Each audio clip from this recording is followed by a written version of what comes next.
Which one, after 8 hard weeks, will be handed 35 pounds of stainless steel to kick off a summertime celebration? There are over 300 shooters left. Which one, great reputation or not, will fire the deciding shot or make the brilliant pass to assure victory? Or will at least think he has until it is stopped by one of the 35 or so wearing the heavy equipment of wire, plastic, and padding? 16 teams have survived 82 games and left 11 others behind. The Devils saw a home stretch which brought a conference championship, an NHL record, and healthy self-confidence, as well as the rekindling of an old dream. The next dream requires the first step against Pittsburgh next.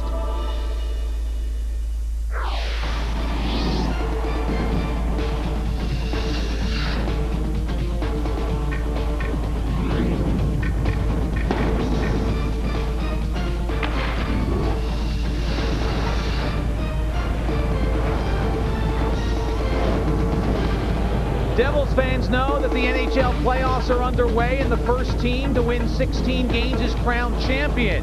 Tonight at the Continental Airlines Arena, the Devils make their first move toward hockey's holy grail as they open up against the Pittsburgh Penguins. Good evening, everyone. I'm Matt Loughlin. Welcome to Game 1 coverage of the Eastern Conference quarterfinals between the #1 seeded Devils and #8 Pittsburgh. As Devils fans know from last year, that does not guarantee success. But this is a new year, a confident Devils team. And for more on that and tonight's game, upstairs we go to Doc Emmerich and Chico Resch.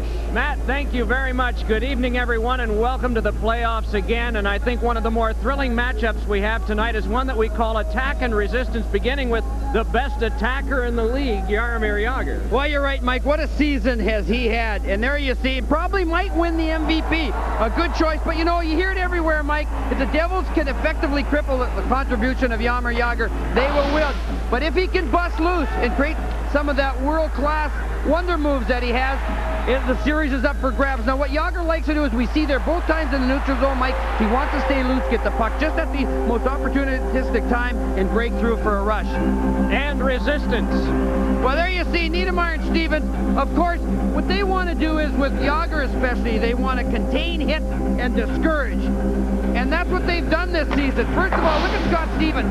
He plays Jagr perfectly. He gets him to his backhand, picks off the pass, bang. But look at these hits. Now watch Jagr's reaction afterwards. That is a thunderous, monstrous stick. Watch Jagr there. There's a flash of anger, and then here's one in the middle. Now again, watch, Doc. This is perfect. Watch the discouragement on Jagr's face as he gets up. That's what the Devils want to establish. American Express presents another of our exciting matchups in this playoff series, and that is goaltending, beginning with Tom Barrasso. The big guy's going to have to come up big. He's pretty much going to have to nail a 4x6 sheet of plywood across the net behind him, because the Devils are going to throw a lot of pucks at him. They're especially going to come from the corners and from behind the net. Here he makes a save on Andrechuk, and here off the wing is a combination save. We're going to probably see him sprawling a lot like we're watching here, Mike, because he is going to be under siege. What about the other guy? Well, Martin Brodeur, he always seems to have a big chunk of the say in the play of the game, and tonight will be no different. Now, his two priorities is, first of all, is to try and stop Jagr, which he has done for most of the season. The second part, Mike, is to try and unplug that potent Penguin power play. Here he slides across and robs Rob Brown. Well, you take a look at this Penguin team, and they rely on Jagr's line. But the Devils rely on balance. We want you to take a look at this. These are the line combinations for tonight.